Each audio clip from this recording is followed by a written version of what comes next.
Throughout the long history of Texas, there have been six flags flying over the state. The state itself is pretty famous for the Six Flags theme park, and those six flags are the French, Spanish, Mexican, Texan, Confederate, and American flags. Today, we might just get a second flag, the flag of today's race winner. Welcome to round 2 of GP4 OC World ChampCar. And I'm your commentator for the day, Robert Ionescu, and alongside me is Joseph Willows. Hello there, Joe. Hello indeed, and I wasn't there yesterday because I was at another location, but I'm here this time as promised, and we're set hopefully for another good race for what is the first ever championship for World Champ Car. Yeah, I hope it'll be a very, very entertaining affair, and I can't wait to see what's going to happen here in Austin. We're here, of course, in the heart of Texas, in Travis County, at the Circuit of the Americas, and we're going to get 45 laps of racing action. It's going to be very exciting, I'm certain. Yep, indeed. A mandatory of 2 pit stops. Yuri has clarified that every race will see a mandatory 2 pit stops. Pit stop window, according to Yuri, the first stop should be around lap 10 to 20, and the second stop's around lap 30 to 35. So something to keep an eye on there, but it should make for, hopefully, quite an interesting race, like it was at the GP layout of Indianapolis, which saw Igor Peter take the victory in there, and he's looking to make it 2 out of 2 here today. Yeah, he'll be hoping for that. And don't forget, Austin is quite notorious when it comes to tire wear. So that pit strategy, getting that pit window right, as you mentioned, that's the first stop between lap 10 and 20, could be what decides this race. It should be very entertaining to watch.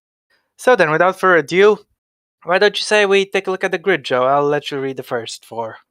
Okay, so on pole position then for the second race in a row, it is the championship leader Igor Peter in the Andretti Autosport, followed by Toby Holloway, who came so close to getting pole position yesterday in its second place, was on pole for quite a long time before Peter managed to snatch it right at the end of the one shot. Bruno de Barros will start in third position with Gabriel Gomez in the second Andretti in fourth.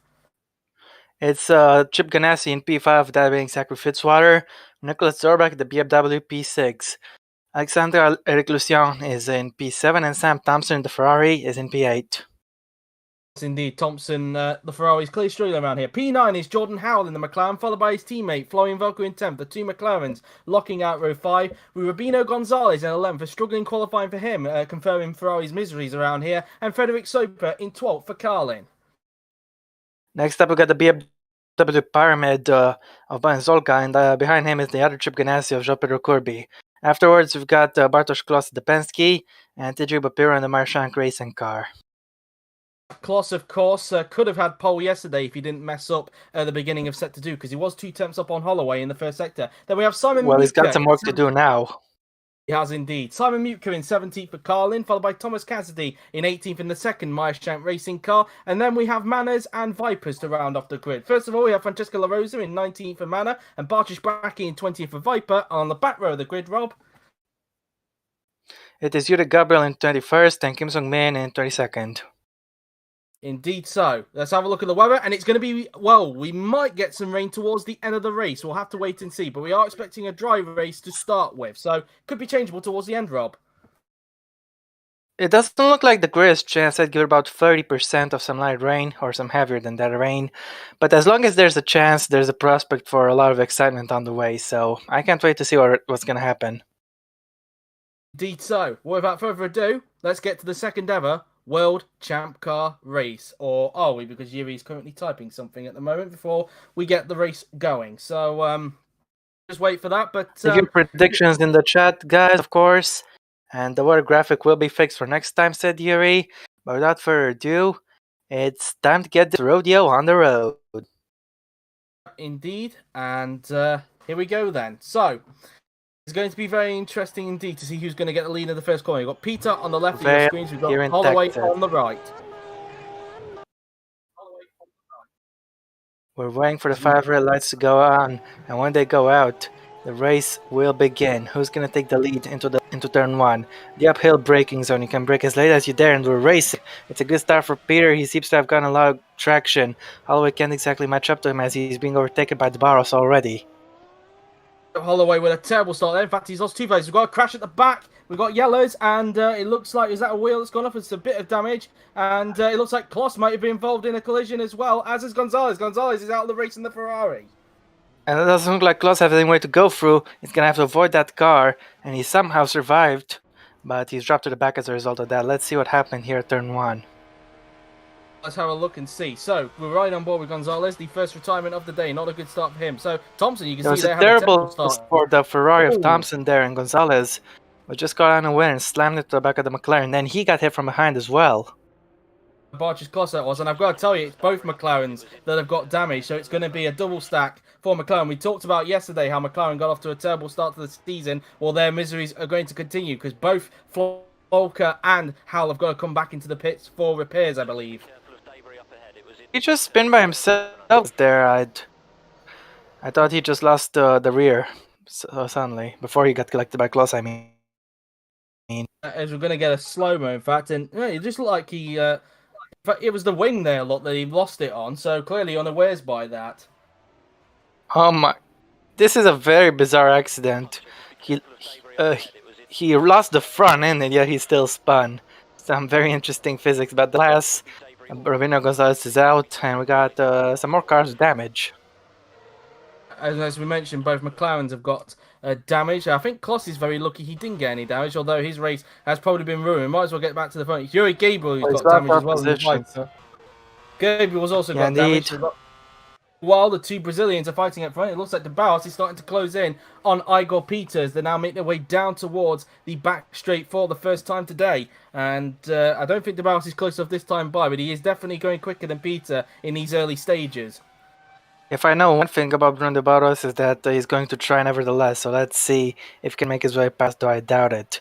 Meanwhile, looks like we got another attempt of a move here, as Kim Sung-min has a pretty bad exit. Bracky is all over the back of him, and both of them passing the McLaren at the same time. Oh, Min's got damage, because I think I just saw that briefly there. Min clipped the back of Volker going down the straight, mainly because somebody was trying to overtake them on the left-hand side. Oh, Volker just swerved to the path of him. So, yeah, very, very odd there. What happened there? So Min clearly misjudging that one there from Florian Volker, and now he's got to come into the pits, and well, disaster there for the man out of Kim Sung-min there, and well, a disaster. I'm afraid on that. so, yeah. Well, back to the front of the field. Looks like the top two are starting to gap Zachary Fitzwater a little bit, because I think he's going to have some... Well, I was going to say he's going to have some pressure from Holloway, but it looks like he's now gapped Holloway, it seems. And Holloway may have to deal with Gabriel Gomez in a little bit. Yeah, it looks like Holloway is the one under pressure and I'm dealing pressure. As you complete the first lap, is Igor Peter leading the race, but for how much longer? Because Bruno Barros is out on his heels and he's going to try to overtake his compatriot. He's already set the fastest lap, and 44 laps to go in front of us. What can I say? Indeed so, and especially with two mandatory pit stops as well. The guys with damage should be coming into the pits this time by. It's going to be Hal that's going to be serviced for Volker. So Volker's going to have to wait a very long time as Kirby try and have a go on the inside of Mutka there, but it wasn't going to quite work out. That was a very close shave as DJ Bapira has overtaken Rossa here. He's up into 13th position as the McLaren's another disastrous race for them indeed, and Volker is going to have to wait for Hal. So he's going to wait a very long time. Could he be a lap down because of this, because of where the leaders are at the moment? Meantime, to Barros, could he be close enough to try and go for a move going into this hairpin as they come down this back straight once again? He's going to have to wait for the usual overtaking spot of turn... Is it turn 11 or turn 12? I can't quite remember for sure. But nevertheless, it doesn't appear he's had the best of traction. Sure, he's getting the slipstream now, but there's just not enough straight for him to catch up fully and go for the move. The way there, just having to defend a little bit there, because Gomez was starting to put some pressure onto him there. So, Holloway's already feeling the pressure, but not the best of starts for him, considering that he came so close to getting pole position yesterday. Yeah, it just looked like he struggled a lot off the line, as they're now in towards sector 3. Careful for gusts of wind there, you don't want to be caught out. But Igor Perry continues to lead. He's definitely eating the pressure. Zachary Fitzwater is dropping off the pace quite dramatically. He is 2 seconds down on the bars already. Holloway's starting to close back into him now, because the gap between them is like 0.5 of a second. Volker has just finished his pit stop now, and he won't be a lap down, but with fresh tyres, he might be able to get away from the leaders, but his race, you have to say, is already ruined. Well, there's a lot of things that can happen, as Peter actually says the new fastest lap. So if I was following Volker, I wouldn't give up. I think he knows that better than anyone, but it's a tall order if he wants to get some points. Indeed so, and we just saw there as well that Fitzwater was having to start to defend because he was already starting to feel the pressure of Holloway. I think he's actually got two cars behind him of Holloway and Gomez, so we might have a three-way scrap for third going on behind these two at the moment as we ride back on board with Bruno de Barros. Of course, let's not forget de Barros did top the pre-season test, let's not forget, in Indianapolis, and it did seem that the Penske seemed to be a little bit off in Indianapolis, but it seems that de Barros may have found his form here at Austin. Well, everyone takes different time to adjust to their new cars. And of course, the Barros, it didn't take him that long. He looks like he's on the pace, and he's right on the prow of the leader, but still not close enough to go for the move. Peter just seems to have a great sector 2 every time. As Corby tries to go for the move here, oh, onto Mutka, very close to contact once again. But Shimamuk's kept him behind. He's got a good run out of the hip, and he might be able to get on the straight. In fact, he's actually going to the outside, bizarrely enough. I don't know why he's doing that. I would have gone to the inside unless he's got enough power to get by him on the straight. Let's see. Side by side they go, Looks like and he's on got pure him, yeah. power. Yeah, so he was that confident indeed. So Kirby up into P11 using the power of the Honda engine in the back of the Chip Ganassi to good effect there.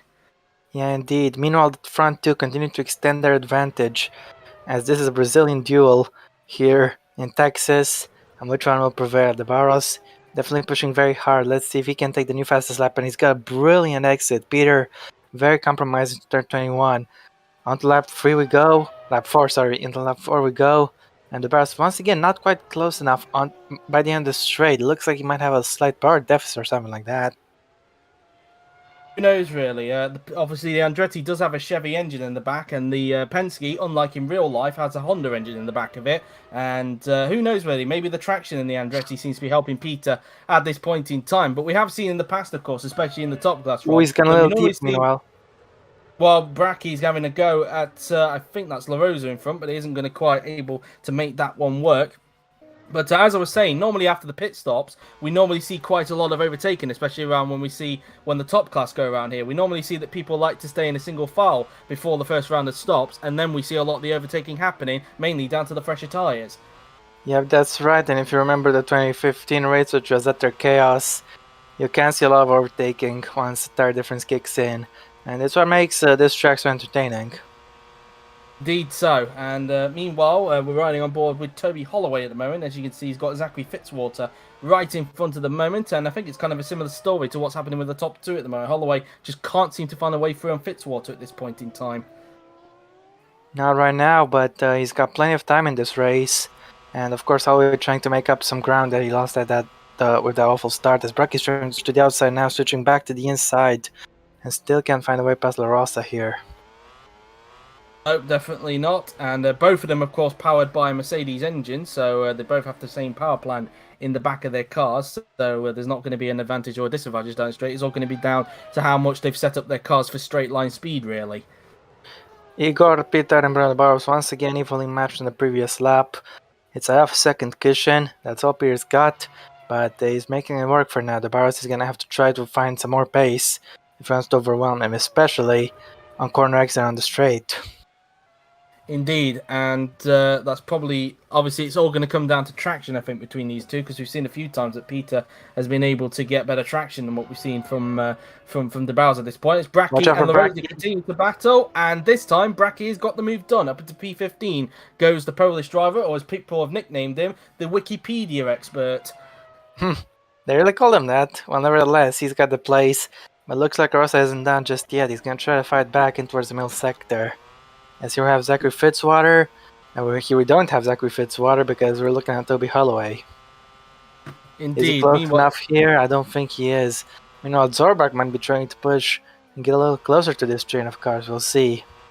But La Rosa is not getting on Bracky anymore. Indeed, and meanwhile, Kloss still in 18th position at the moment, and still needing to get onto the back of the train and I've noticed as well that Howe may have got ahead of him. In fact, that might be down to the fresher tyres, or whether he got ahead of him at the pit stops. I'm not really sure, because we know how much Kloss got held up, of course, on that first lap after Gonzalez retired. So I don't know whether Howe actually got ahead of him after his impromptu pit stop, or whether he got ahead of him due to the fresh tyres. I'm not really sure, but quite interesting there what's going on with Kloss. Yeah, it's also strange, naturally. But here we go. Fitzwater still trying to hold on. His pace compared to Frontriders may be bad, but it's still good enough to hold on to the place. As once again, half a second exactly almost between these two guys. And the Barca always seems to have just a little bit of an edge in the first sector, but he can't hook up S2 nicely enough, and S2 is the main spot for overtakes. Indeed. And Oh, look there's up been a the major lockup for Peter. He's gone off track, and close on the rejoin there. That's when the Barca into the lead. He kept on the pressure and forced the error. Igor Peter has made the mistake that might cost him the win today. Might, who knows, or it might not. Well, we saw a few weeks ago, you may remember the Indianapolis GP race, of course. Peter was putting pressure on Gonzalez, who was leading the race, and the same sort of thing has happened. So, for the second week in a row, the leader of the race pressured into a mistake, and somebody is able to capitalize on that. Now, can De Barros do what Peter did in Indianapolis and just bolt away? Well, don't forget, even with this mistake, the advantage the Barca has isn't that big. It's not that great, so if Peter has the pace, he should be able to fight. But we'll have to see about that, as here we have Zachary Fitzwater, still in a fight of his own with these guys behind, and Holloway, I think he's just sizing him up, waiting for the opportunity to show up. And once he decides he's got an opportunity, he's gonna absolutely go for it, as Brian Zolga is trying to step a move here into turn 10, not quite, but he's getting quite a lot here on the straight. He might be able to get him this time. See what the BMW engine is like compared to, I think it's the Chevy engine in the Carlin. He's going to have a look to the inside. Zolga on the inside now then. Zolga closes the door aggressively, but that's no good, or is it? No, he's actually good enough. Kept him behind. That was very narrow. Really, it took that much curve there on the inside to try and avoid a collision there with, I think it was, is it Frederick Soper that's Yes, it is. In eighth position? Yes, it is. So, yeah, he was doing his best to avoid that there. I thought for a minute there we were going to see something similar to what we saw in the top class last season with Miklos Gau. You may remember when he was battling with George Roque, he lost his front wing over on that curve. So I thought for a minute there we were going to see something similar, but clearly not on this occasion. Well, the hard braking zones here can be quite vicious, the AI especially. I have had a history of losing some car parts over there. As here we have Francesco La Rosa, we're on board with him, he's in P16. And in a little bit of a lonely race right now. Just trying not to be overtaken by too many people. He's already been overtaken once today by Bartosz Bracki. You can see how much pace Bracki has got compared to La Rosa. He's now starting to get away from him. Maybe a case that La Rosa may be starting to have a little bit of a lonely race. I wonder how quickly Howell will start to catch him up as we are. You were asking earlier if how exactly Klaus was overtaken by Howell. Maybe Klaus made a mistake unseen by the cameras. That could be the explanation. Perhaps, but who knows really. Either way, it's still a bit of a strange race that Klaus is not really gaining too much at the moment. The gap between Peter and De Barros stabilising. Zolga again looking to the inside of Soper, but again Soper covers that one off pretty well. And let's Has he compromised his exit though? I don't think so. Zolga is still very close. Bunt is gonna go to the right this time and can get the move done. Look at the power advantage, and he's got him. I don't think Zopa can do anything to fight back. Come back in the slipstream, but a little late, and that's the move done. Nice and easy. Zolga doing into the pits meanwhile. Is that a mechanical failure or is that a legit vehicle? No, it's a mechanical failure. He's got a brake problem. Well, that's his second stop in 7 laps, and he won't be happy about that. Meanwhile, here have Igor Peter, and just how far down is he going to be over the bar? Holloway! He's slowing down, my goodness. The suspension, you can see the wheel lock, it's right up in the air there, and what a shame for Toby Holloway after an amazing qualifying yesterday, and was looking to battle for a podium here today because he was all over the back of Fitzwater. All the hard work he's done has come to nothing. What a shame for Toby Holloway. Yeah, what a shame indeed. No fault of his own. Car just gave up on him as we were looking at Yuri Gabriel having a mechanical problem. Another one happened just at the same time, and Toby Holloway, unfortunately, he won't be able to finish the race. And you can tell he was really pushing to try to get the podium. And the suspension just went on its own. Yeah, nothing he could do about it. And yeah, it's quite gutting. And yeah, he definitely won't be happy to end the race like this. But let's see when it kicked in. Just as he came just as he came out of the mirrored version of the Istanbul infamous Turn 8 parody, as I like to call it. But yeah, clearly we know that this track in real life is quite bumpy. I wonder if that might have been a thing that's caused the suspension failure there of Holloway. Who knows? As now we have a look at Gabriel Gomez now then, who is losing a little bit of time, it seems, to Fitzwater. Ever since Holloway retired, it's now created a bit of a buffer now for Fitzwater, so he can calm down a little bit in P3. So now Peter goes into the hairpin there, and the gap's still a little bit stable at the moment between De Barros and Peter at this point. 1.3 seconds the gap now, and Peter, Yeah, even though he but I made that. think Fitzwater is gonna have to worry about Gomez soon enough. Sorry to interrupt. I was saying a little bit earlier on that because of Holloway's retirement, it has created a little bit of a breathing space between the pair of them. So I don't know if Zachary Futzer can relax a little bit. Probably not, because probably the fear of Gomez being quick. But who knows really? Meanwhile, Kirby continuing his charge. He's now on the back of Sam Thompson. Yeah, indeed. Meanwhile, even with that mistake, Igor Pires tires don't appear to be in bad condition. He's still trying to keep up with the Barros right now, so he's clearly got some pace in that car. Though, of course, the fuel loads might tell a different story. Meanwhile, look at this. Gomez has already come back up right to the back of Fitzwater. He's half second down. Indeed, and 1.4 seconds the gap between the top two. Meanwhile, So like I said earlier, definitely no time to relax for Fitzwater. He's gonna have to go defensive. Well, Zolga, after he did that overtake on Sopo on pure power, because it seems that unless he's got a heavily dragged car down the straight, it seems that the BMW may have some grunt in the back of that car. We were looking at the speeds yesterday, of course, during qualifying, and I can't remember exactly what the speed was the BMW did yesterday going down this back straight, but it does seem like it does have some grunt. As you were talking about Fitzwater, look how much he's having to defend now from Gomez. Gomez could try and line him up for a move down his back straight if he's close enough. Well, Fitz had to cover the inside there, but it wasn't a big deal because Gomez didn't bother to attack. And right now on the straight line, he doesn't appear to be gaining that much in the slipstream. He might have to wait a lap or get down somewhere else. Fitzwater defends the inside. It compromises the run a little bit, as Peter has lost 10 for a second there to De Barros. Continues to push to try to extend the lead as the Rosa has gone a little deep. And Kirby has already taken Thompson. Just going to say that, unseen by the cameras, Kirby has passed Thompson now for P number 9. I wonder if he's done the same thing that he did to, to Soper a little bit earlier on, and just get him onto the straight and just basically power past him, really. So up into P9 goes JP Kirby. He's making progress after what was a tricky qualifying for him yesterday. Yeah, definitely right.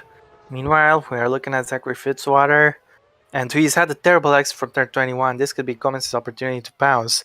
Let's see if he's got enough horsepower to get him in towards the first corner. He's going to have to brake very late, which you can do here thanks to the incline, but he doesn't go for it.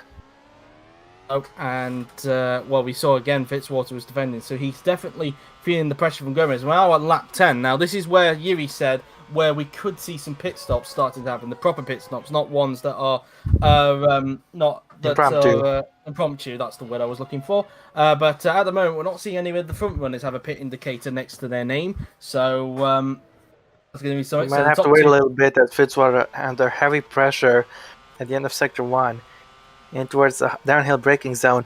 He's having to shut the door, but Gomez is going for it nevertheless. No contact, but still very close. And who's going to get a better exit here? Oh, looks like Fitzwater's got a better exit. Gomez struggled a little bit on traction, but he's still over the back of him. He might be able to get him on sheer power alone now. Let's see if he's got him. Nice and easy. Gabriel Gomez makes a Brazilian podium for now. Yes, indeed. It's now a Brazilian lockout on the podium. Gomez up into third position. He bided his time and got the move done perfectly there. Put Fitzwater in a bit of an awkward position going into the first hairpin there, and he basically punished him down the back straight. Next driver Fitzwater will have to worry about will be Nicholas Zorbach. And let's see if he can maintain a gap or if he'll be caught by the German. Meanwhile, we're back with the two leaders, and apart from that mistake Igor Peter made, it's been pretty boring because nothing happened between these guys. They've always kept the same gap other than that mistake. Indeed, it's 1.7 seconds the gap between them, so it is stretching a little bit, but slowly stretching, I should say. So we have got our first pit stop, and it is in the form of Nicholas Zorbach in the BMW. So let's see how quick the BMW mechanics can work on his car then. I wonder if he's going to try to go for an undercut on some people. Looks like Lucien is also in.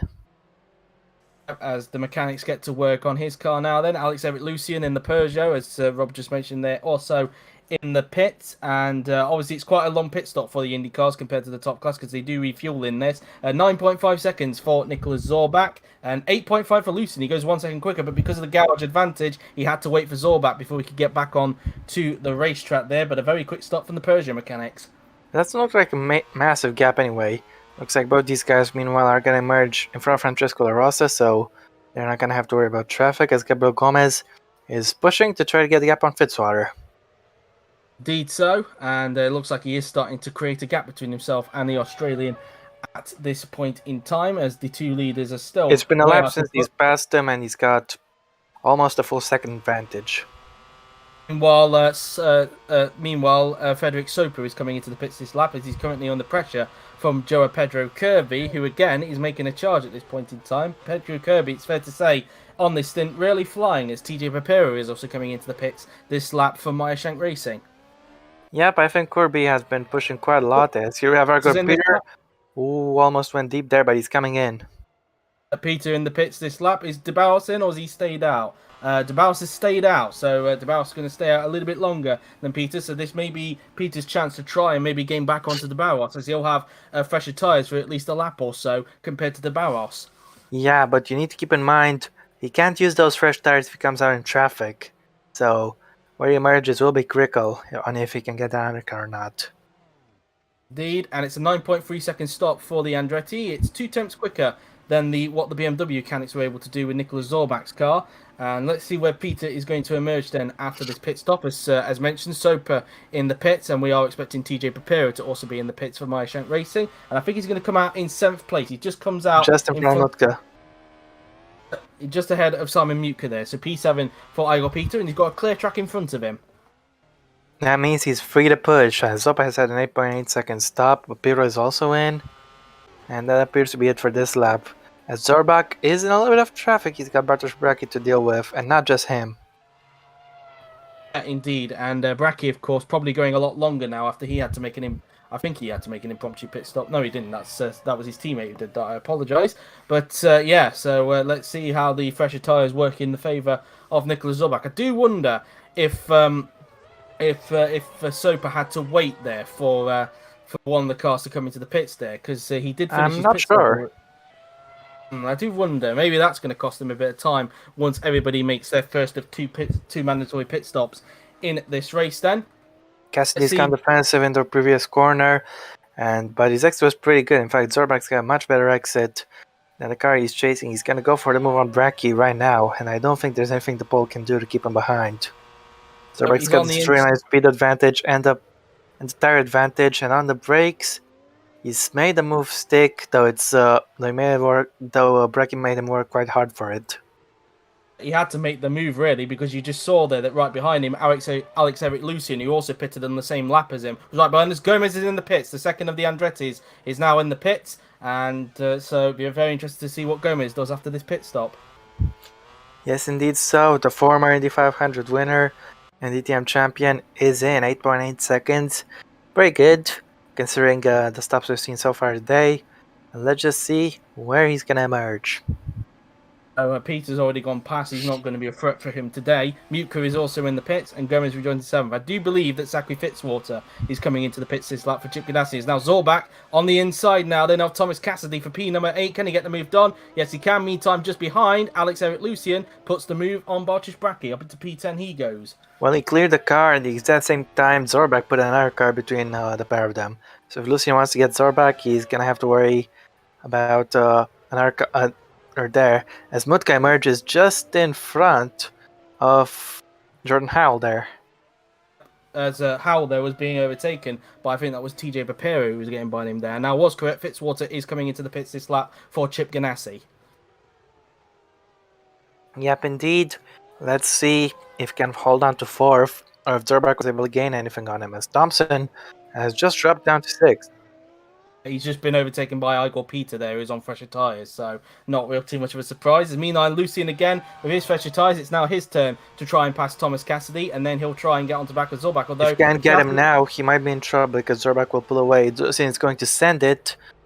Ooh, close the door there. Thankfully, no contact. I don't think Lucien is going to be particularly happy that Cassidy is holding him up at this point in time, as I believe Fitzwater is now in the pitch. Yes, he is. You can just see him. Nobody would be happy about being impeded like that, but it's racing, as Fitzwater is going to be serviced.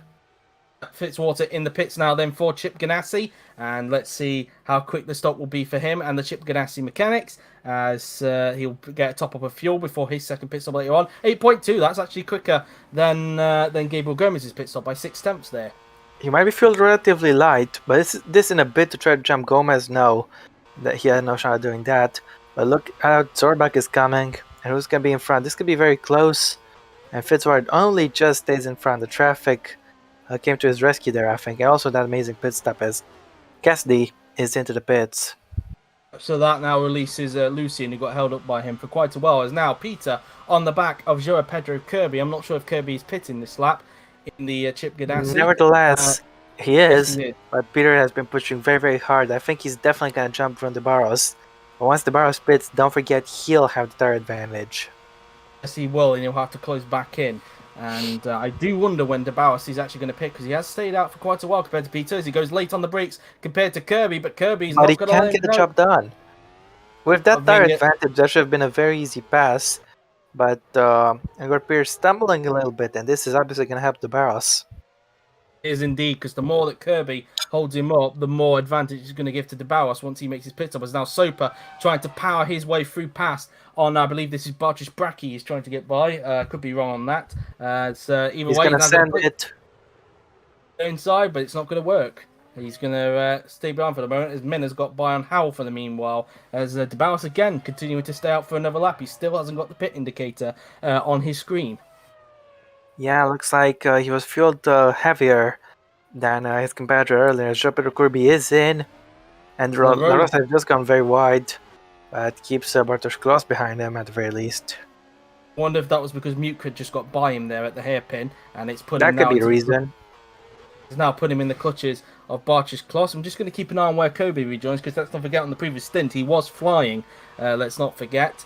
And in fact, we're not going to find out, because the scroll at the bottom decided to go away from where Kirby was. As Sopa we'll now find out soon enough. There he is, right there, Joe. And Zopa had to back out there, but he's got back past Bracki, and I think he got a little bit of. He's getting a change of pants after he was going on the inside, and he saw a car coming out of the pits right at that time. But nevertheless, he's up at the 10th. Kirby rejoining in P9 then after this pit stop, so it will be interesting to see what he can do on this thing, because as mentioned, he was charging his way through the field before the first round of pit stops. Yeah, indeed, it'll be very entertaining, and gotta be thankful he emerged in front of these guys, because otherwise he could have lost some time. Indeed, as he now makes next target for Kirby is Alexander Lucian. Yes, it is. As I'm now, let's see if he comes into the pits this time by. No, we're not, because the camera decided to flick away. No, he's still going to stay out. He's really trying to put some laps in before he makes his first pit stop. As meantime, Peter is now on the back of, I believe this is Balint Zolga, and it is Zolga, as they're trying to make their way past Yuri Gabriel, as Gabriel has a look up there. Them go quite easily there, respect to the blue flags. But even so, even though he was going so slow, he's still locked up. Clearly struggling. Zolga and Peter having to take a voiding action there, as Gabriel was making a mistake going through the penultimate corner, and because Peter had to go a little bit more wider, it's giving Zolga a bit of a gap, but I don't think it's going to be enough, because Peter's going to be right in the slipstream now of the BMW Pyramid driver. Is Peter going to get the move into the first corner? He shuts the door, but Peter is going to go for it. He's having to back out. Zolga had it completely covered. So Zolga's just going to hold on for the moment. All this is doing is helping DeBauer further the lead before he makes his first pit stop, as mentioned earlier. So now come through the Silverstone style, parodied Maggots and Beckett's through these parts of the corners, and so now come out at the end of the first sector. And Peter currently 26.1 behind DeBauer. Yes, he is. He's 26.1 behind DeBauer. He's 25.9 between DeBauer and Zolga at this point. Let's see if Peter can get him down into this hairpin. I don't think he's close enough, so I think he's going to wait for the back street to see if he can get the move done on the BMW driver. Through into the hairpin goes the Halford Andretti. Down the straight he goes, and will he try and get him now down the back straight? Let's see, he's right in the slipstream, and he's going to go to the outside. He's going to hope that the power of the Chevy engine is enough to power him past the BMW, but I don't think it is. I think he kind of switching to the inside though here, look, and he's still stuck. So this is probably more frustration for Igor Peter, but luckily there's no traffic in front, so he might have a better chance to get him down the pit straight, unlike on the previous lap. Let's see if lap 17 will be the lap when DeBauer comes into the pits. So line he goes, and yes it is. DeBauer, this is the lap that he makes his pit stop, lap 17. Yep, Peter was able to gain quite a lot on him thanks to the fresher tires, but the traffic definitely compromised him. And I'm really not sure who's going to emerge in front in this. It's going to be entertaining battle. But one thing is for certain, even if the Barros emerges behind, he'll be pushing quite hard. Yep, now Peter is a lot closer on this pit straight than what he was on the previous lap. But again, it just seems the BMW engine just got a little bit more than the Chevy, although he's going to try and dive it into the first corner. But again, Zolga covers it off quite well there. Is Zolga pitting this lap, I want to know? Because he is in front of Peter at the moment. And no, he's not. Zolga's going to stay out a little bit longer. He's going for quite a long stint as a Hungarian at the moment. Stint, I should say, not slint. As Gomez goes into fourth position. He's passed Thompson, unseen by the cameras. As Thompson is pitting this lap, he's also had quite a long stint. I guess he's got to try something, really, because so far this weekend, the Ferrari just hasn't looked competitive around here.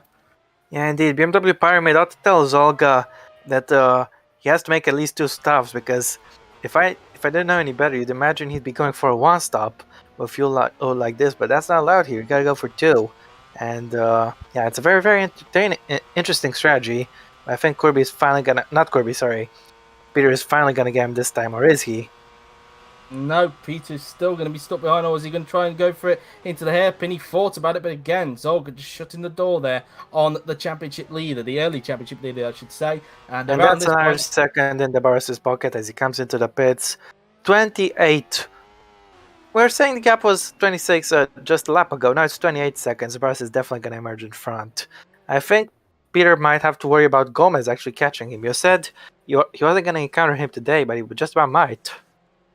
It depends on how long he's stuck behind Zolga. We know he's staying out for an extra lap. 7.3, that's an amazing stop. The Barros is going to get the lead. Volker comes in for a second time, so it seemed like a short stint after his impromptu pit stop on the first lap.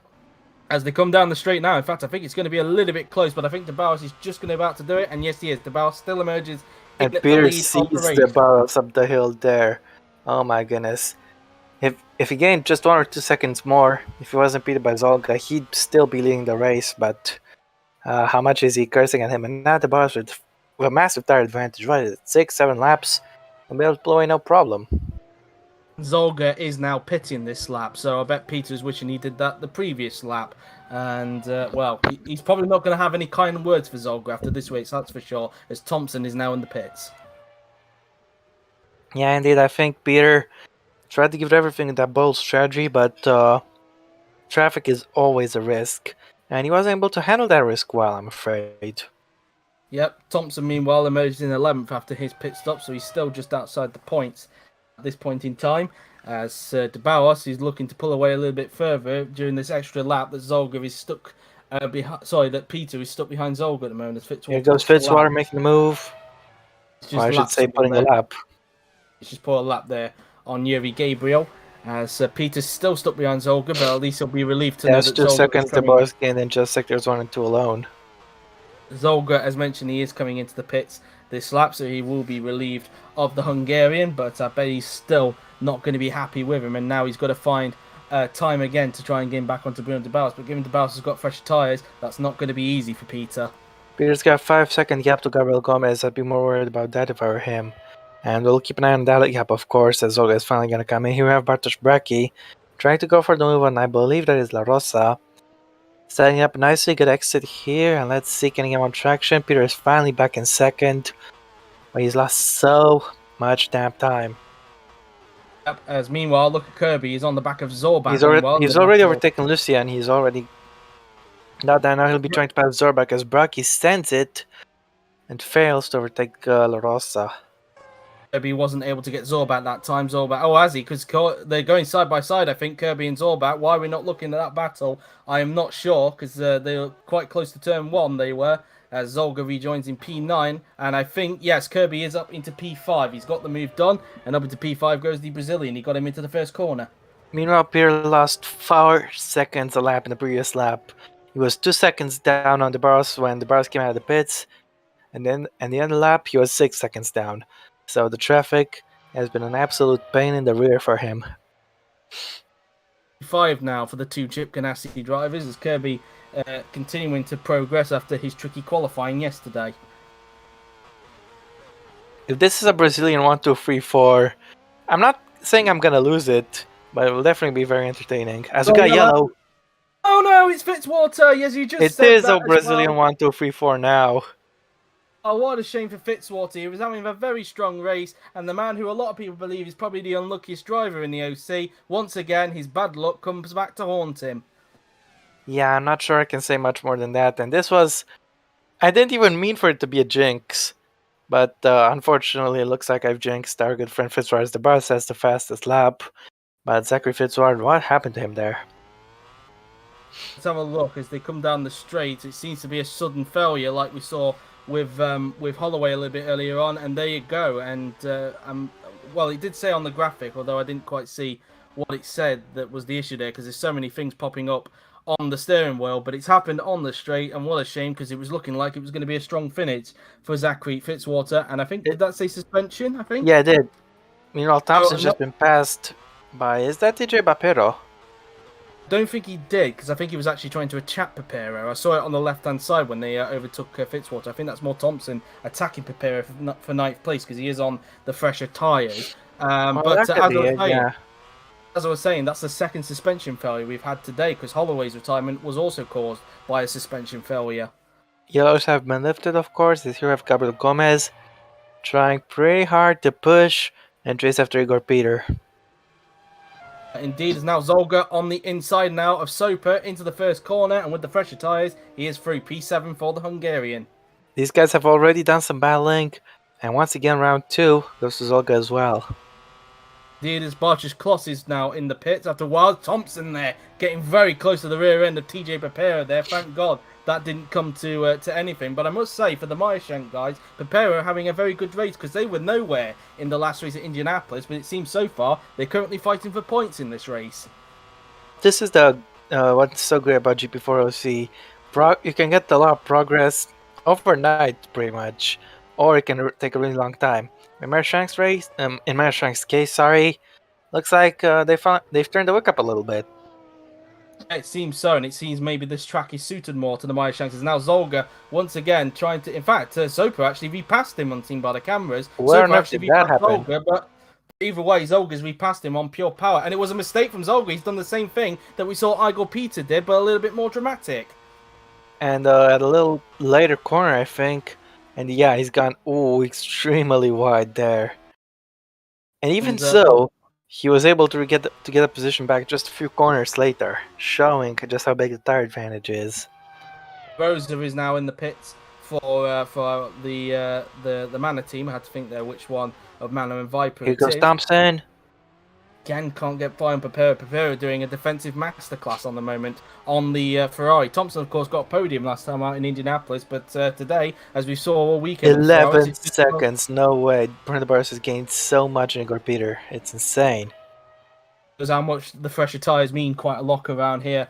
I think it's like 2 seconds a lap, or even better than that. Seconds lap faster. Yeah, indeed. So Zolga, of course, on fresher tyres. I think he's on more fresher tyres than Lucien. Can he find 4 seconds and try and get onto the back of the French rookie? It will be very interesting to see. Of course, Lucien, the only Persian now left in the race after Holloway's suspension failure. I think it's definitely possible, so let's keep an eye on that. And let's also keep an eye on this, as Sam Thompson is going to make a late switch to the left. Once again, can't find a way past TJ Bapiro.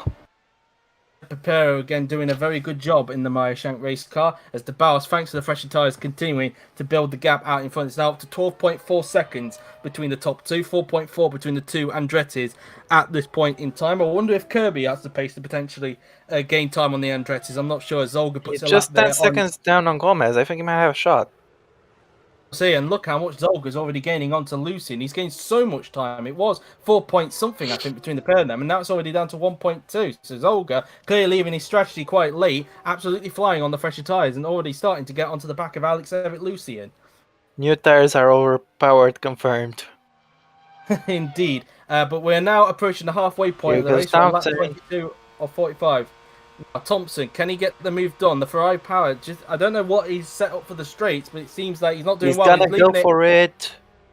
Again, though, Pepero just leaving his brake a little bit late, and it's allowed Muka to just close up on those two now then, so it's now become a freeway Here's less than our second. As indeed, but yeah, it's just Bruno's just currently flying on this stint at the moment, and very interested to see what it's like after the second round of stops. As Soper, it's now his turn to pull a lap on Yuri Gabriel. A disastrous He's race losing for a lot of him. time doing so. A disastrous race for him, it's fair to say. Zolga is now on the back of Alex Lucian. How many takes will it get him to get this move done?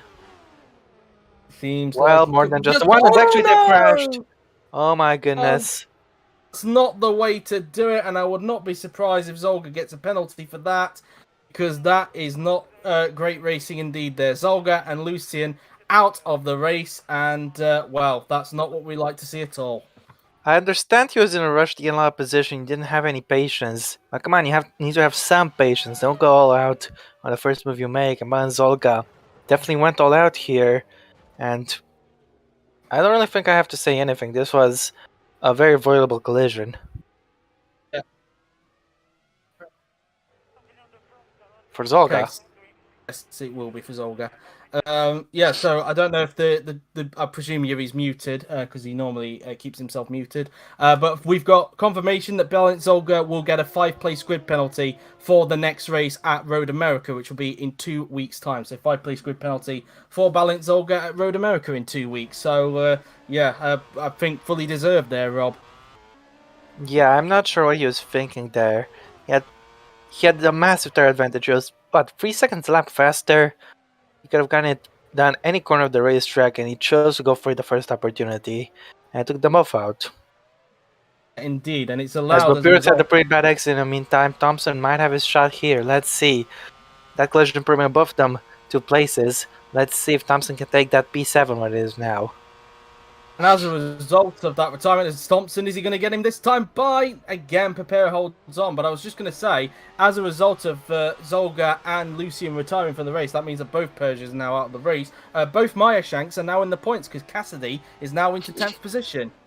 Not bad at all.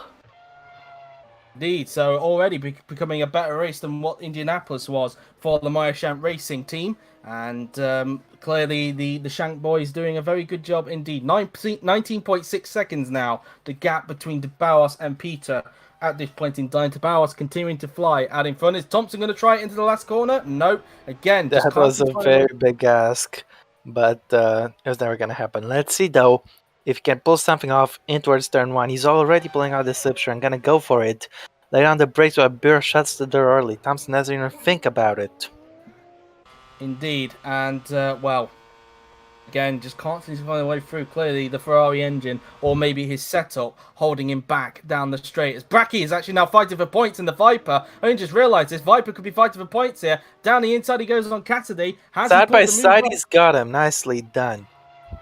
And we've got a Viper in the points as a result. Bartish Bracky up into 10th place. He obviously retired from the first race and already having a much better race here in Austin. Bracky up into 10th in the Viper racing car. Indeed, 21 seconds in the meantime, and Corby has closed the gap to Gomez down to just 6.8, so he is definitely making gains. Now Peter's gonna have a little bit of traffic. Indeed, and I got having to negotiate the traffic. That is Kim Sung Min that's in front of us again. Thompson attacking Pepero for 7th place. Can he get the move done this time by again? Pepero just doing a great job defending at the moment as he's trying again to shove Thompson towards the left hand side. Pepero again just able to hold on for the moment. Muka just trying to wait for any opportunity, any mistake from these two to try and pounce. Defending 101 by TJ Papiro. I think, yeah, he did everything he needed to do on that back straight to keep him behind, as Peter meanwhile is being impeded quite heavily by the lapped car. Indeed so, as that is Kim Sung Min. 23 seconds. How long did it take? How long was it when we said the gap was at 21? Now it's 23. De Bauer's clearly flying now on the fresher tyres. Obviously, those tyres I think they're around, if I'm not mistaken, 5 laps fresher than what 6. Igor Peters is. 5 or 6 laps fresher than Peter. So yeah, it definitely shows just the longer you wait, the more fresher it is and how much more of a gap you can increase or even decrease if you're trying to chase someone. Yeah, indeed, and it just shows that Peter could have had a solid lead if he didn't get impeded by all those people. Of course, that lead would have been closed up by now, but nevertheless, fresh tires are quite something here, as Sam Thompson is gonna get another shot at TJ Papiro once again onto the back straight. But until then, we got a few corners until then. Unless he decides to send into a downhill hairpin, perhaps. We'll see though, but I'll say right now, if he's not able to get him on pure pace, he's going to have to wait until the second round of pit stops to try and see if he can jump Papero. Because at the moment, Papero is Pressure's just down the inside, and might compromise Zex a little bit. They haven't. Look at that though. They're catching some traffic. I think it's your Gabriel, but he could definitely influence this fight. As Thompson's gonna go for the outside this time. Very bold. Is this gonna work? He's switching back into the slipstream and now going the inside again. And has he got him this time? No. no, again, Papero just doing a good job defending. But as I I said earlier, almost sound disappointed that knowing he's not gonna get past. Almost. yeah, as mentioned, though, I think he's probably going to have to wait till the pit stops. Now, Kloss on the inside of Jordan Howell as they go side by side into the hairpin, and I think that's P12 for Bartosz Kloss. He's obviously had a bit of a quiet race since what happened to him on lap 1, but now after the first round of pit stops, he's now starting to carve his way through the field. Yeah, he's trying his best, and he's not too many places behind some points, so he might have a shot. We still got just under half the race to go, so who knows really. As Papiro is getting up to the slipstream of Yuri Gabriel, I think that is, but he still has to worry about Sam Thompson. Can he get him into turn 1? This might be his biggest shot yet, and he's finally got him. Finally, after so long, Thompson is finally up into 7th place. Papero held him up for as long as he could, but in the end, Thompson was able to get it. I wonder if he got a little bit of helping hand from a little bit of slipstream from Yuri Gabriel in front, I wonder. But either way, Thompson finally up into 7th place. It's not done yet though, because he's gonna be the one now impeded by Yuri Gabriel. This could give Papiro a chance to fight back. Maybe onto the hairpin, onto the straight. Who knows? It depends how long it takes Thompson to negotiate the traffic. I think he'll get him here, in fact, and yes, he will. So he'll briefly put a car in between himself and TJ Papero, but that's that, really. Yep, looks like Papiro's not gonna be close enough to Thompson to attack him here, or is he? No, it doesn't look like it. He's not close enough that time by. Here is Gabriel Gomez, meanwhile, who's just negotiating the traffic. He's already lapped Florian Volker. He's in the background as Mutka now puts a lap on Yuri Gabriel, and it will now be his turn to try and attack TJ Papero in front. He's gonna need to take a lot of tries if he wants to make it to work. As, Gabriel's actually still fighting. He didn't let himself get left that easily. Meanwhile, the gap between Peter and Gomez is now increased to around 5 seconds, and Peter's still lapping quicker than Gomez at this point. Just under 6 seconds. It is now 6 seconds. Meanwhile, Gomez, I think the gap between him and Jean-Pierre Kirby is shrinking. Indeed so, as we now come towards the hairpin, and currently having a quiet race in second place. He had a quiet race last time out in Indianapolis. The only difference is he was pulling away out in front, but today seems to be a different story at the moment because the Bauer showing the pace that he showed in preseason testing is now Klaus. He goes close attacking Cassidy into the last corner. There was no way that was ever going to work, but he's still in contention. Let's see if he can get him on the run towards turn 1. He can break pretty damn late, and how late is Klaus gonna go? Doesn't need to go that late because Cassidy didn't fire him too hard. Klaus happened to P11. And he's just one place away from some points. What a comeback that would be. Next target for him will be the Viper of Bartosz Bracchi, who actually put a gap between himself and Cassidy. It's Battle of the Bartoshes. It will be the battle of the Bartoshes. He's got to find 7 seconds, though, to get onto the back of the Viper. The Viper, of course, not as competitive as the Penske, so it might not take as long as you would expect a 7-second gap, but it will still take quite a bit. Gomez being majorly impeded here by Kim Sung-min around the outside of the penultimate corner. And look where Kirby is. He's gained so much as a result of that. Though he has traffic of his own to deal with in the name of Florian Volker. I think he does have fresher tyres compared to Gomez, so he could. He does indeed. 2.3 seconds because of that traffic is how much Kirby has gained, but Kirby has got. And Gomez is 8.5 behind Peter, so I think he can kiss P2 goodbye. As Kirby's now got to try and lap Volker somewhere around the track. I'm not sure where he's going to lap him though. But away, Kirby in contention for a podium in this race, it's fair to say, Rob, after a tricky qualifying yesterday. Yeah, indeed. But don't forget, the second stops could change the strategic picture of this race a bit. If this was a one-stop race and we'd be going to the end, of course, Kirby would get Gomez sooner or later with the tire advantage. But we don't know when both these guys are going to pit, so that's another variable to throw into the mix, as he's finally lapped Volker. Now he's got to lap Kim Sung-min before he can start to close up on his fellow compatriot Gabriel Gomez in front. One of many fellow compatriots, because I think in total there are 5 Brazilians on the grid. Not 3, as Dennis Graff mistakenly said yesterday. There's 5 in the field. You've got João Pedro Kirby, you've got Gabriel Gomez, you've got Igor Peter, you've got Bruno de Barros, and you've also got Yuri Gabriel as well. So, so five drivers Brazilian, and 4 of them at the front at the moment. Yeah, indeed. Corby goes for around the outside. And has he lapped Kim Sung-min? He has, but he's lost some time in this twisty section of the track while doing so. Indeed, as he's now just approaching the mirrored version of Istanbul's infamous Turn 8, as on lap 28 of 45 in this race, de Barros continuing to increase his lead out in front of the moment. We're not far away, though, from the second round of pit stops, because we mentioned a little bit earlier on, there's a big lock-up there for Thomas Cassidy, a double lock-up, I should say. But as I was going to say there, Yuri obviously mentioned, as we mentioned earlier on in the race, that the second round pit stop window is around lap 30 to 35. So we're getting close to that point in the race. And we've seen just what sort of an advantage 5-lap fresh tires can give you. So even in the dying stages, we could still see some strategic twists. Indeed so, and it's clearly a completely different race to what we saw in Indianapolis. Indianapolis was really about how you set up your car around there, less so than the tyres, but around here it's definitely about strategy. Like I said at the beginning of our stream, this track is notorious for tire wear. And it looks like we've got a Viper battle. As my headset has decided to die, so I'm going to have to change that for a moment. So give us a moment, Rob, you can just continue commentating for a moment until I fix that. Yeah, sure thing. Gabriel made way, actually, for Bartosz Kloss, who's already got up to Bartosz Bracki. Bracki just lapped his teammate earlier, as a matter of fact. And now Volker is going to try to go for a move on Kim Sung-min. These guys are racing for positions, not forget.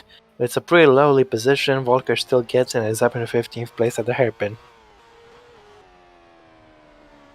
So yeah, he got that move done. Gomez, in the meantime, looks like that encounter of Kim Sung-min with the traffic has allowed him to keep P3 because Kirby lost some time.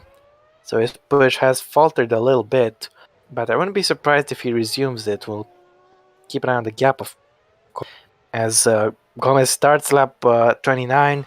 Gap is 4 seconds, and we will check again. As Klaus is gonna go for the move on Bartosz Bracki, close that gap very, very quickly, and he's back into the points. What a drive he's having. Next target for him is yet another Polish driver, Szymon Mutka.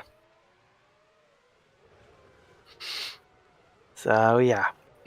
Murat Barros, meanwhile, having a very, very lonely time right now. He's leading by 30 seconds. And if you gave him another 45 laps, he would lap everybody. No problem. And speaking of lapping, he's in the middle of some backmarker traffic right now. It's harming his pace, but looking at the advantage he's got, all he needs to do is bring the car home and he'll take a very, very comfortable win. Looks like it's a Myers Shank holding map. It is. It's Thomas Cassidy. Makes things very difficult for him around the outside. Turn 20. But he's by nevertheless as Joe is back. Yep, just had to switch to some temporary headphones as a result, but I think you can hear me, can't you, Rob? Yeah, it's just fine. I don't really feel much of a difference. In any case, Okay, hope you guys enjoyed my little bit of a commentary. My solo bit, I mean.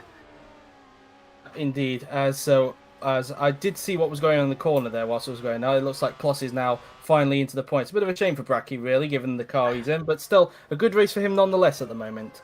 Yeah, indeed. And P11, if something happens to one of the guys in front, we're at the 2/3 mark, so something can definitely happen. We'll see. But yeah, Bracki can still get point if something happens to one of the people in front of him. So who knows? We are now in the second pit stop winner now because we're on lap 30 of the race. So far, Peter's not blinking at the moment, and I wouldn't be too surprised if Bruno's isn't blinking at this point. As now we've got Jordan Howell, who's all over the back of Thomas Cassidy at this point in time in the battle for, I believe this is P12. It is indeed, and I don't think he is close enough right here, but he is gaining quite a lot in the slipstream. Let's see if he can get a move down in the McLaren. He's actually going to go for it under braking. This is quite bold. How did they not touch there? He's just gone through his back end. Like he drifted around that curb, and yet, as expected, de Barros not thinking about a pit stop at this point in the race. He's going to Well, don't continue forget on. the Barros pitted quite late, so I'm not surprised if he's actually going a little bit longer. But we'll keep an eye out, of course.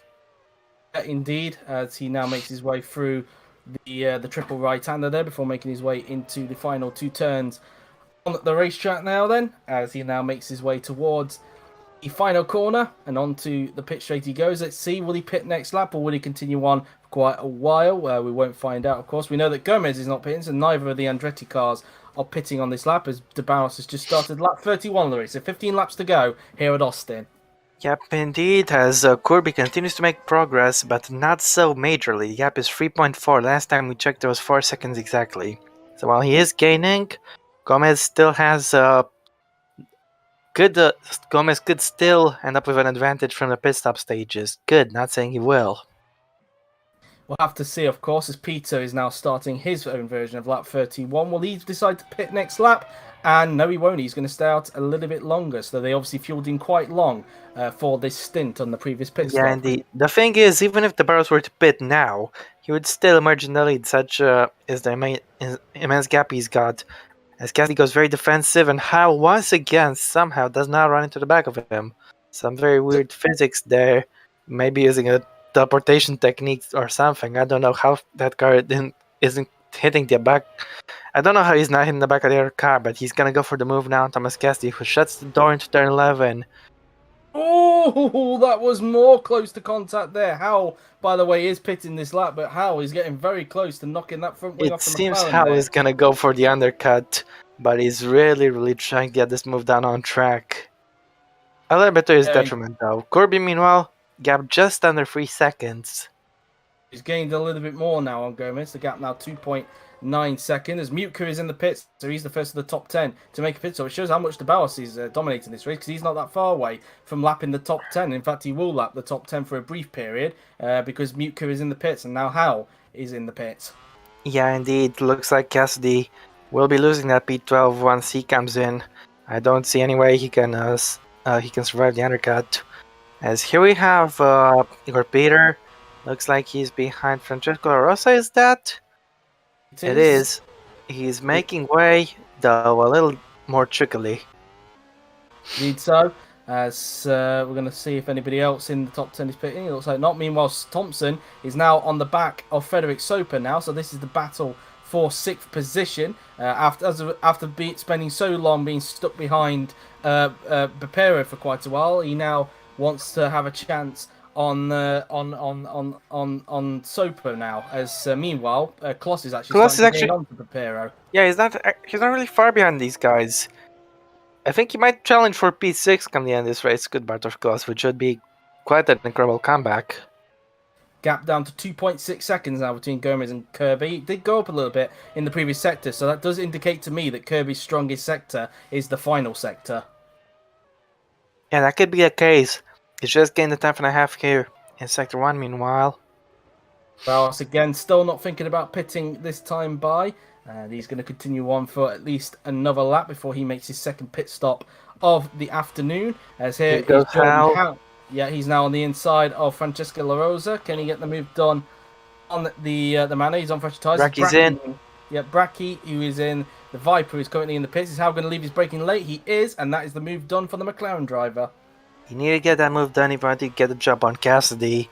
But it was a good move, nevertheless, as Cassidy, speaking of him, has just come into the pit, so it'll be interesting to see if he can remain in front of Hal or not. So Bracky and Cassidy in, as it looked like Soper there, going very defensive as Thompson is putting so much pressure on him at this stage. Let's see if he can go for a downhill into turn 10. Goes down the hill, he's in the slipstream, he's going to go for a move into the hairpin. He sure is. Soper's going to cover it off, but can he get the traction out of the hairpin?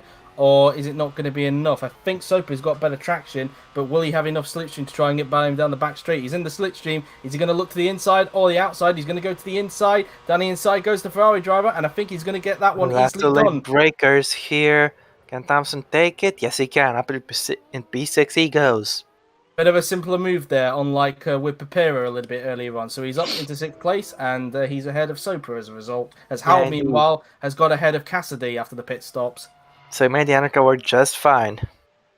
Indeed, so that's P12 now for the McLaren driver. Not far away from points now, it's fair to say, which will be an amazing comeback for him if he does get it done, considering that he had to pit early on for damage, as Thompson's getting a little bit of understeer through into Who the almost right-hander. went all four wheels off the track there, but thankfully managed to keep it on track Kirby's in. and salvage some grip. Corby is in, meanwhile, 6.8. Looks like he won't be trying to pass Gomez on track. He's going to try to go for the undercut, but he has a little bit of an orange colored traffic there. That's Nicholas Zorbach, who's up into fourth place, as Papero and Kloss are in. So this is going to be a pit stop battle here between Papero and Kloss. Who's going to have the garage advantage? Let's see. I think it might be Kloss, but I want to double check, and it will be Kloss. So he's going to have I the don't think advantage. Kloss wants to go for the experience of trying to pass DJ Papero on track, so he's going to try to get him in the pit stop here. Let's see. Does the garage advantage work to Kloss's favour? 7.2. Quick stop. I think we're expecting quicker stops because these are going to be short stints, and Papero does have to wait, and Kloss even with a 6.5 second stop, Kloss has got him, so DJ Papero drops position, and Kloss could put a genuine challenge for P6. Indeed, Kloss making a very good comeback, and I think Howe could be another driver who could make a good comeback after the damage he got early on. He is on fresher tyres. His next target, he does have to gain a little bit. It will be Bartosz Bracchi. We'll have to wait to see. Peter's in, meanwhile. I go Peter in the pits for Andretti. Indeed, Kirby, he is. Kirby, unseen by the cameras, has actually overtaken Zorbach, so he's already cleared that bit of traffic. But as mentioned, That Peter quickly. is in the pits. Yes, he has. He's up into fourth position. Peter, meanwhile, is in the pits. So Gomez will inherit second temporarily, but he's going to have to come in soon if he doesn't want to get jumped. 6.8 for Igor Peter. As I said, we are expecting quicker pit stops on this stint, given it is a short splash and dash. This stint is, and Peter is going to come out in third position. So that's just in front of the lap, Florian Volker. Gomez, of course, is pitting this lap, and it will be very important to see where he comes out in relation to Joao Pedro Kirby. If he doesn't pit this lap, I think he'll be jumped. And I think there's a possibility he could leave it late deliberately to try to gain in the short period he'll have in the short last stint. Gomez is pitting this lap, so I don't think it's going to matter too much. But De Bauer is into the pits this lap, and he is in now. De Bauer is in, as is Thompson. Yep, indeed. So Bruno De Barros, it'll be interesting to see if after this pit stop he can go for the fastest lap again. It will be interesting, but as mentioned, De Bauer is in. Here he is, and let's see how quick the Penske guys get to work on his car. As they put on the tyres, a fresh splash and dash.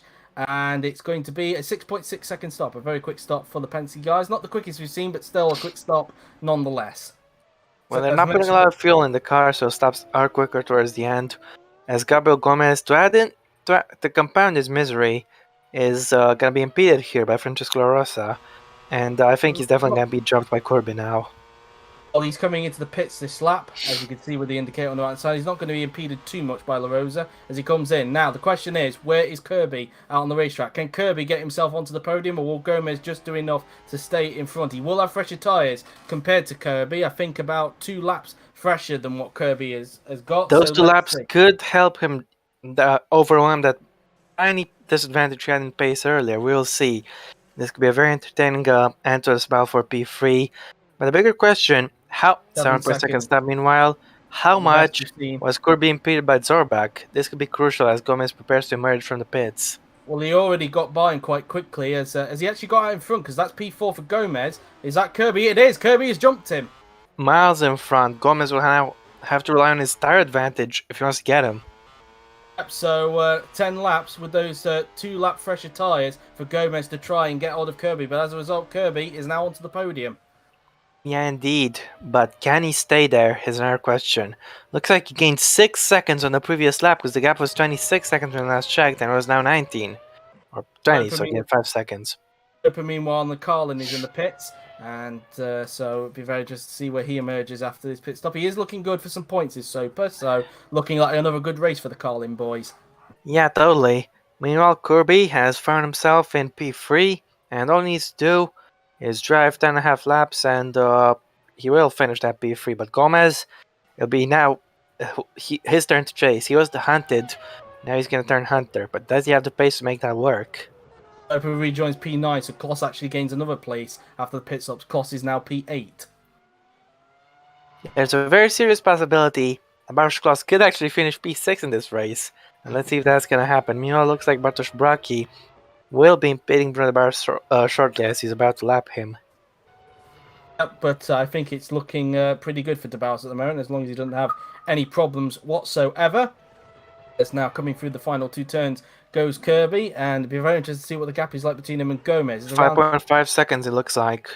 Around that sort of margin, so interested to see if Gomez is gaining on those tyres. I think that's him in the background there. You can just see that just came into shot, and La Rosa finishes his pit stop. What's the gap then between him and Gomez? And it's 5.3. He has gained 2 tenths there, as the Bauer is just negotiating some traffic there. He's just lapped Barch's Bracky there. So he's getting quite close to lapping the top 10 at the moment, is the Bauer. Yeah, only 10 cars left on lead lap as of right now. And that could still go down before the end, that number. He now negotiates his way towards the triple right, and he's actually getting close to the guy who's in 10th position, I think. I think that is TJ Papero that's just in front of him there. So he will be able to get a lap on the Meyershank quite soon, as Kirby now then just comes out of the hairpin. Still a relatively around 5.3 seconds so far between Kirby and Gomez. So it's kind of stabled out after the first sector at the moment. Yeah, indeed, but as the bar says, the fastest lap. I was asking if he was gonna go for it. He went for it, and yeah, he's got it. He had it already, but now he's got this one as well. As Kim Sung-min is being overtaken here.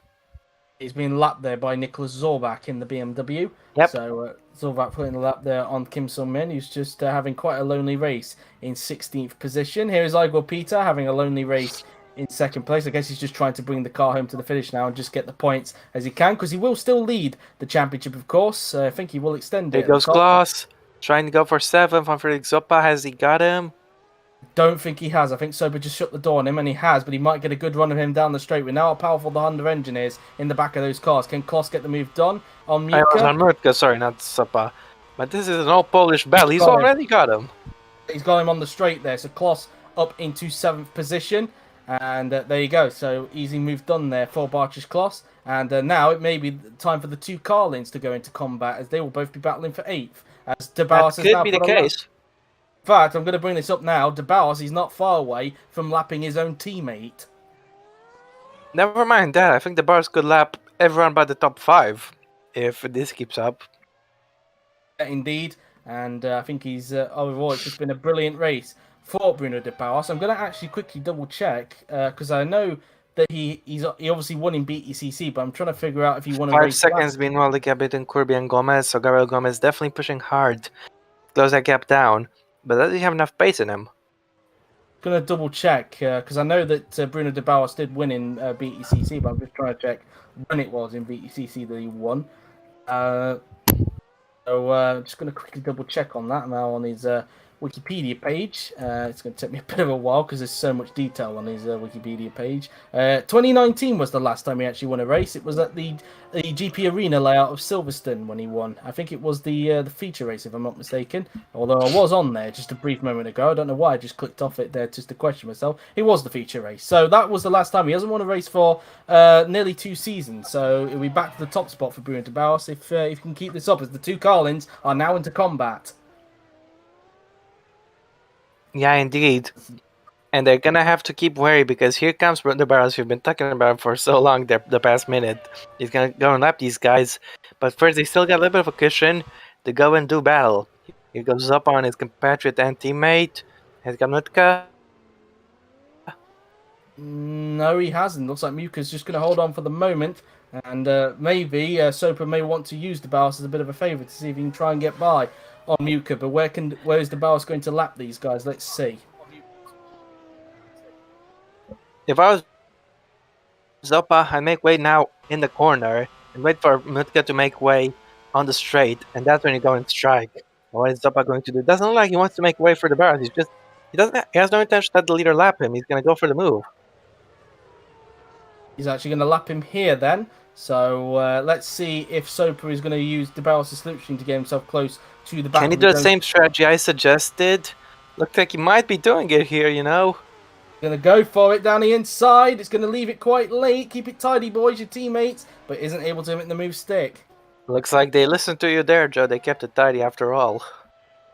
Indeed, as meantime, Barch's Kloss, is he closing on Thompson? He is. 3.5 seconds. He's gained a 10th on Thompson there, so Kloss could continue to gain some more places by the end of the race. Yeah, he's definitely got time, but I don't think he can get any more past stops. I think Zorbak is too far out of reach. Now back to the Carlin battle for P8 as Mutka continues to fend off from Frederick Soper, and will Soper try and 4.6, get... meanwhile, Gomez has gained 4 tenths on Corby since the last check. He's definitely still got a shot in this. Yeah, but I think he is gaining quite slowly. So if Kirby can keep this up, I think he'll just do enough for the podium. But we will see, of course. Anything could still change as Soper opts to go to the outside to try and get hold of Mutka. And I don't think it's going to be enough because both of you are teammates. I would have gone to the inside, preferably if I was you, Soper. And as a result, Mutka stays ahead for the moment. Yep, indeed. Here we got Pin in the meantime.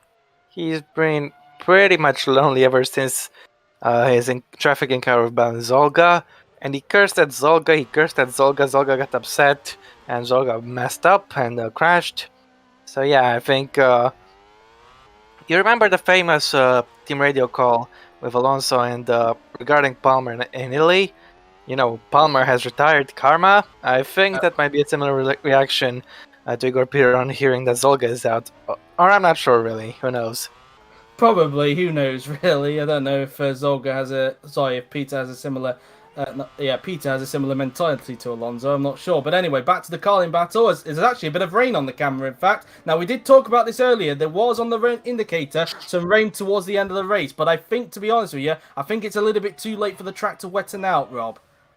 Yeah, but still, even just a few drops can catch out the drivers and provide some last lap shenanigans. So, I'm all happy. Welcome to rain. Indeed, but like I said, I doubt it's going to wetten up too much. I think we're a little bit too late to see some changes for tyres, but if it does wetten up a bit, we could see some slipping and sliding. Who knows? But anyway, the Carlin battle still continued. Soper still tucking into Mutka. They've got to be careful, though, because as you can see behind, Papero is not far behind these two, and I think it's going to turn into a freeway scrap for 8th if they're not careful. If I was Simon Mutka, I would make way right now and let my teammate push to at least get one car guaranteed in front of Papiro. But I'm not Simon Mutka, he is, and he has no intention of letting his teammate by. Again, Soper opted to go for the outside there, but clearly deciding that wasn't the best way to go and sticks behind for the moment. And I was also going to say as well, could be a four-way scrap because I just saw that Bracky wasn't far behind them either. The gap between Kirby and Gomez, meanwhile, 3.9 seconds. He only gained a tenth on him there on the first sector. Yeah, but he gained 7 tenths since the last checkup, which was a lap ago, so he still definitely got a shot. We will see as the Colin boys continue to scrap as now Papero is on the back of these two. As Bracky should be somewhere around. He's not that far behind this lot. He didn't come into shot that time, but there he is. You just see him there in the background. He's just coming into shot. He might still have a chance. Who knows? 5 to go there, Joe. And this could be an opportunity for Frederick Zoppa. Let's see if he can get him up the hill into turn 1. Mutka shuts the door. Careful, boys. You are teammates. Keep it clean. And they did not keep it clean. They've crashed. And Mutka, oh my goodness. Zoppa has damaged his own wing. Mutka keeps going. Oh my gosh. Soper has cost himself any chance of points, and it's now put the Viper of Bracky back into the points. I'm not sure what Zoppa was thinking there. There was never going to be any gap. Mutka, sure, he closed the door, but Zoppa had plenty of time to back out. And Soper's really got himself to blame for that. He clearly let his impatience get in the way there, and I wouldn't be surprised if the Carlin boss is going to have some strict words with them. Once again, he's impeding him. Even with damage, he doesn't want to let him by. Now he lets him by. He's now brought Bracky into the conversation. There he is. And Papiro is being impeded majorly. Bracky might have a great shot. Yep, now they're all through now, and Bracky now sets his sights on TJ Papiro in front. This has played rather well into Bartosz Bracky's hands. Look how much he's gained. As now Zoppa will be under Mutka will be under pressure from Papiro. 3.3, meanwhile, Gomez has gained 6 tenths. Indeed, as now Papero is starting to close up now onto Mutka. So this battle for 8th place is not over yet. There could be some swapping places towards the end of the race. He's now right on board with Igor Peter. And it seems like in one section it's rainy, but it seems down the straight there's no rain at all, as you can see from the onboard camera, Peter. Yeah, indeed. Looks like Sector 2 is nice and dry at least. Indeed, as Peter now then makes his way down towards the hairpin now then. And I think the barrels will soon be starting lap 42 in just a few moments, which he does now. So 4 laps to go for Bruno de Barros, as you can just hear the dog commentator in the background. Yeah, 36-second lead. He hasn't been pushing that hard on this last stint. But I wonder, can he lap Sam Thompson or not? That'll be interesting to see. It will be interesting, and we'll have to wait and see, of course, unless he's now just pacing himself at this point and just bringing the car to the end of the race. As you can see, there is still some rain just around this sector, but we notice as well with Zopa's Peter. in to repair the So, damage he gave himself. yep, and well, I don't think the Carlin boss is going to be happy with that because they had a chance at a double points finish, and Soper has just thrown that one in the bin. Yeah, indeed. But had every single right to defend. I did say he was defending too aggressively, but it's still racing. Even if it's your teammate, you have every right to defend your position. And he fought hard and fair, and Well, his teammate went over the line. As Papiro now goes for the move, and Mutka lets him by without any opposition. so P8 now goes to Papero, He's got and a now terrible exit. He's actually went off track a little bit. Braki's gonna have a much better shot. This could be 2 places lost for Mutka. Let's see how quick the Mercedes engine is in the back compared to, I believe it's a Chevy engine in the Carlin, and it looks like a kind of similar pace. So Yeah, Muka's but he just had going to to hold back on out. for the moment. We'll see if Bracky can try and line him up for a pass into Look the. where Zoppa emerged. He's right behind Jean-Pedro Kirby, and he'll be unlapping himself. This could harm Kirby's efforts to defend from Gomez. It's gonna help Gomez gain a lot of time. The gap is 2.3 seconds. He does have fresher tyres as well, so he is entitled to unlap himself, of course. And but yeah, I think he will unlap himself. In fact, down this straight, and either way, it's going to. In fact, no, he won't. In fact, he's actually going to the outside. So all this could actually help out. All of this Gomez. could actually help out Gomez try and get close to Kirby. These guys are just slowing each other down a lot. And there is Gabriel Gomez. As they now make their way through the section of corners. As he's actually close now to the back of Thompson, so he could actually lap him. Some more rain onto France straight. Yep, but again, I don't think it's going to be enough to wetten up the track. I think we're already too late at that point. And look how close Gomez is now to Kirby. Yeah, indeed. Quite an entertaining affair here. He kept gaining and gaining. I told you he still has a shot. You said he was gaining slowly. Well, now he's getting much, much quicker than that. As now they come around the final corner now, then as they come down the straight. Kirby needs to let him go as soon as possible. Why is he wasting time battling him when his opponent is Gomez? As Soper, will he try and unlap himself this time? Again, no. Kirby decides not to let him through. This could cost him badly. He's gone off the track there. He went wide there, and there's still a car between himself and Gomez. Will Gomez now lap Soper? Let's see. He's going to, and he's now going to set his sights, or is he? Because Soper's making life a bit hard. It's a bit of an awkward section. This is. This could out Kirby a little bit, pull a little bit, but now he is through, and now can Gomez try and go after Kirby? He's lost some time though, so I'm not sure. The gap is 2 seconds. All the progress he was making was cancelled out as the Barros is trying to put a lap down on Kim Sung-min here around the outside. No problem at all. He's actually lapped Thompson, so only the top 5 are on the lead lap now. Just give me a moment, Rob. You can do commentating for. Yeah, sure. Anyway, as Barros crosses the line, we're gonna have 2 laps. We're 2 laps to go. Yes. And what a race this has been, and that little escapade with Zopa might have saved Kirby's chances at P3 actually, him going wide. Was that strategic? Maybe, maybe not. In any case, Bartosz Braki is in P10, he is attacking Simon Nutka, and let's see if he can overtake his compatriot in towards the first corner. He is gonna go for it, but from a long way back it's not possible like this. Meanwhile, the Barros, next car for him to lap is Nicholas Zorbak. Though I think he's a little bit too far in front. Where is Zorbak?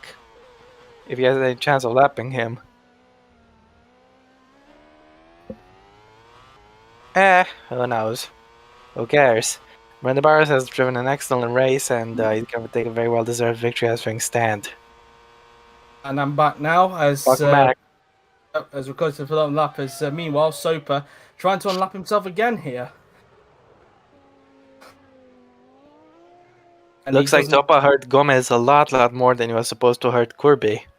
All of this is going to allow Kirby, I think, to try and just hold on to the podium, but we'll have to wait and see on that. As meantime, He just got to hold on for 2 more laps. While Bracky, whilst he is close to Muka, he's not close enough to try and go for a move on him, and I think that could hurt him. As DeBaus gets a little bit of understeer there, but it's not going to harm him too much as he's got a very big lead as he's about to start the final lap of the race. Yep, indeed, and what a dominating performance this is. He's lapped everyone except the rest of the top 5. As he's now coming across the line to start the final lap here at Austin. And, well, just a brilliant, brilliant drive for Bruno de Barros. Absolutely right, Joe. And where's Zorbak? Does he have any chance he could lap Zorbak, or is that too far-fetched? I think that might be a bit too far-fetched, to be honest. I think Zorbak will finish on the lead lap. Yeah. Well, But we are on the final lap nevertheless, and this has been one hell of a ride for Bruno Barros.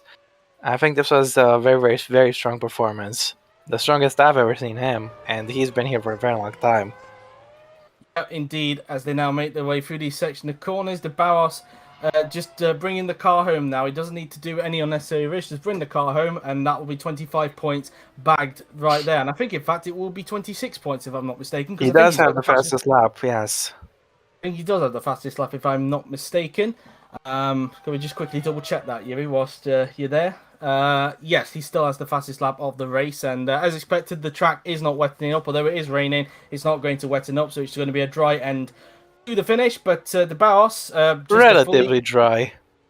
But for de Barros, it's just been the perfect drive, and he's shown the pace that we saw him in pre-season testing, and he's looking good to get the victory here today.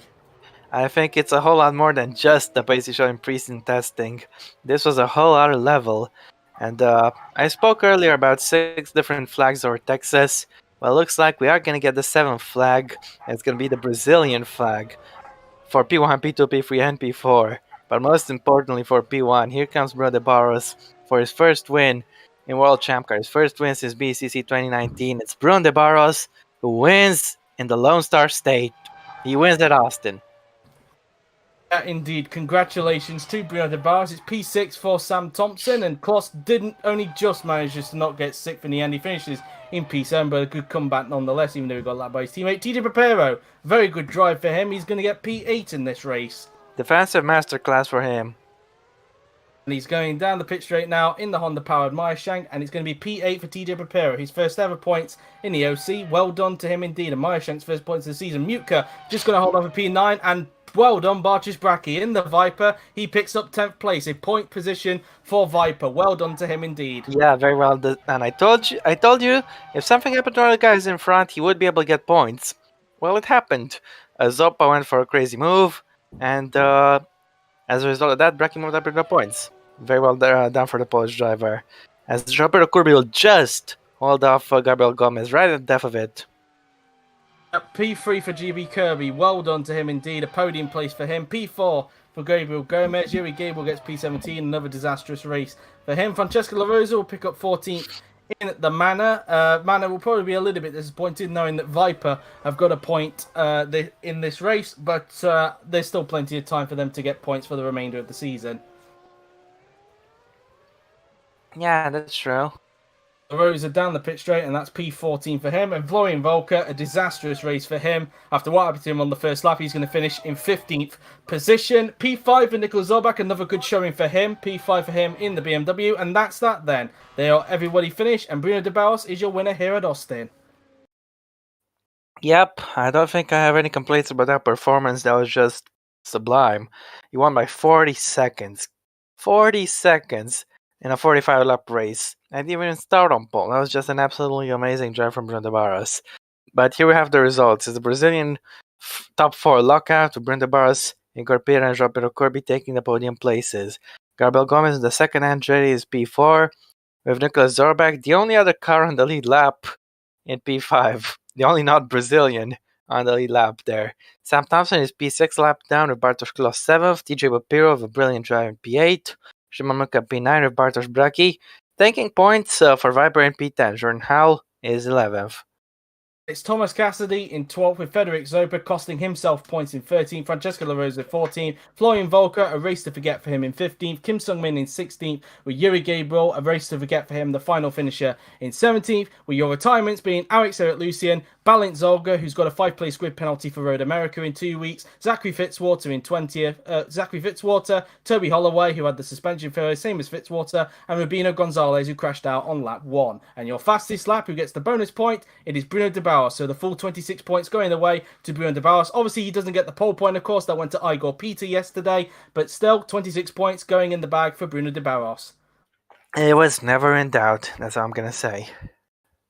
Indeed, and that is it for Austin. Of course, we don't have a podium in this, so we don't need to do anything about that. But that has been it. A very, very exciting race here at Austin. What would you rate the race overall, Rob?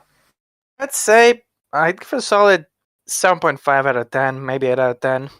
It was very entertaining. I'll go a little bit lower and say 7 out of 10, just 0.5 Yeah, 7, lower. 7. Anyway, that has been it for Austin. A very interesting race. I don't think it was as good as Indianapolis, but either way, still a very good race nonetheless. Strategy played a part and got some very interesting results out of it. But that has been it then. The next World Champ Car race will be in 2 weeks' time, and that will be at Road America. And that will be the first of the 2 races that is subject to track testing. I am aware, of course, that Yuri will be track testing Road America tomorrow and might be track testing Long Beach as well if he's got time. So we might get an indication of what the status is with Road America for that race in 2 weeks. But we're not done with streams, of course, because next week for Yuri, of course, next weekend, Formula E returns. After a month away, Formula E returns at the Autodromo Hermanos Rodriguez for the Mexico City E Prix. So it should be interesting. Now, whether that race will be pre-recorded or not, we will have to wait and see, because, of course, we have the F1 British Grand Prix next week, which is obviously a race I'm attending on the Sunday. So I might not be available for commentary on the Sunday for that one. It all really depends on if it gets pre-recorded or not, but we should find out during the week whether that will be the case or not. But in terms of other live streams, you'll be hearing Rob's voice tomorrow because Formula 2 is back. Yep, and I'm very, very excited for it. Should be a very entertaining time. And qualifying will be tomorrow for Formula 2 at Baku, and the race obviously on the Tuesday at 7 p.m. BST, as a good old time as per usual. But yeah, that's been it from us from Texas. Next time, if all goes well, we'll be seeing you in 2 weeks at Road America. So until then, see you in Wisconsin.